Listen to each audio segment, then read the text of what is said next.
Let's go dive deeper into details, review of Danmachi Volume 21, so we won't miss any important part. The prologue begins with Ice was standing in the darkness, and she didn't know where she was. She didn't know why she was there, and as she turned around to look, she suddenly realized her small hands and feet were round and soft again. Ice had returned to the form of her younger self, if was like she was inside a dream, or more like other dimension, maybe the spirit trying to corrupt her mind and showing many illusion. But she was alone, and that made her feel lonely. From beneath her feet, countless friends appeared, and it was her Loki familia members. As she remembers she was on adventurer, she picked up a wooden toy sword and shield and set off on an adventure with all her friends by her side. Ice swung her sword, and every time she did, the monster's eyes spun, and they collapsed unconscious. And Ice thrust her sword into the air again and again. She held her hair down and instinctively shut her eyes, and something wet splattered around her. Something warm and sticky had hit her skin, and when she opened her eyes and she turned around, and there is it. The crimson spring spread before her eyes. Her friend's arms and legs were twisted unnaturally, and that girl she had been so close to are missing an right arm. Every one of them was riddled with holes, torn apart and mangled beyond recognition. The warm splashes that had hit Ice were her friend's blood.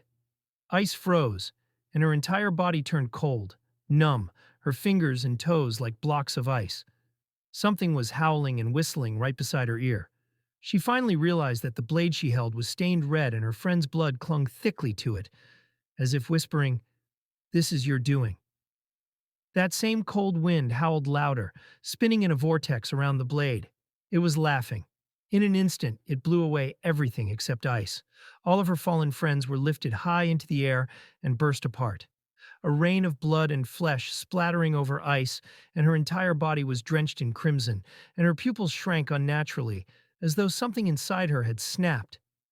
What came next is she screamed, sounds steeped in terror and despair, and she collapsed to the ground. From all around her, countless pillars of ice erupted upward, a frozen prison, sealing her heart away. Or perhaps it's a shelter, a domed shell meant to protect a heart that had already cracked apart. And the corrupted spirit gazed down upon the endless nightmare. It was laughing and calling the name Arya. Now let's go to Chapter 1, which they announce the expedition of Loki Familia has failed, and the joint force on the 60th floor has been annihilated. The news about Loki Familia annihilation spread throughout the city, and the world itself trembled in shock. Adventurers, guild staff, and even gods themselves were struck speechless by the shock.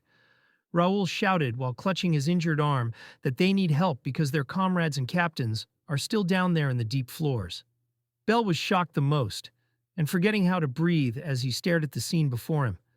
No matter how many times he looked, she wasn't there. The Sword Princess Ice Wallenstein is nowhere to be found. Even though he already understood everything, he couldn't stop himself from shouting, and he tried to demand answers. Ina appeared and stopped Bell. She said, "You're already falling apart, even breathing hurts. So please just get out of here now." She wanted Bell freed from this cruel, suffocating chaos. Saying Ina on the verge of tears, Bell felt his own eyes start to sting, and like a little brother throwing a tantrum at his sister, he shouted, and Leon calmed Bell down and said the first-class adventurer mustn't lose control. Inside one of the hospital rooms were everyone and all members of the Hestia Familia, Leon and Nina.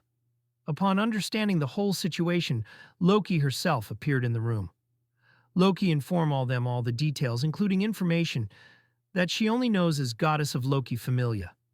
The deep floors and the dungeon boss below is no longer there. In short, the deep floors themselves had collapsed. A monster beyond comprehension was running rampant below. At that report, Loki's face twisted with a mixture of rage and anguish. As a fellow goddess, Hestia wore an expression of pain, asking Loki if her children going to be okay, and how badly are they hurt, or can they even be healed. Hestia also said that the Loki she know doesn't look this worn out. Loki could barely steady her breathing as she whispered that they're still in the dungeon and we've got to help them right away. But up until that moment when Bell heard those words, he snapped to attention and said, "We have to save Ice and the others right away." That statement could only mean one thing. Loki explained that Ice and the others are still alive. The blessings for Ice and others haven't diminished. Those kids might be all alone down there right now, but they're still clenching their teeth and hanging on. Ice and the others are still alive. Sur asked Loki to confirm it, as if to reassure Bel and everyone else.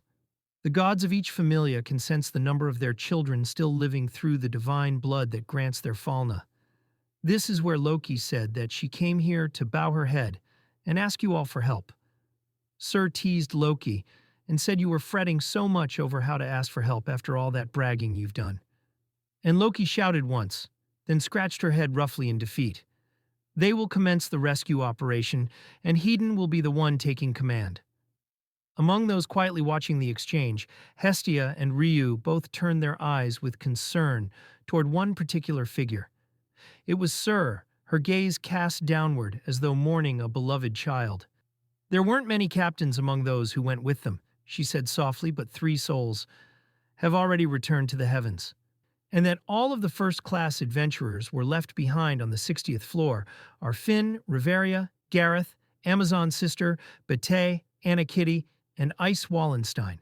The fact that they failed to return to the surface, that alone proves that even if the Freya Familia had launched a solo expedition, the chances of complete annihilation would have been exceedingly high. Otar was on the 49th floor fighting Baylor, and Hogni was left behind on the 60th floor guarding Riveria. Both of them are still alive, but neither has returned. Sur added, sharing the rest of the information.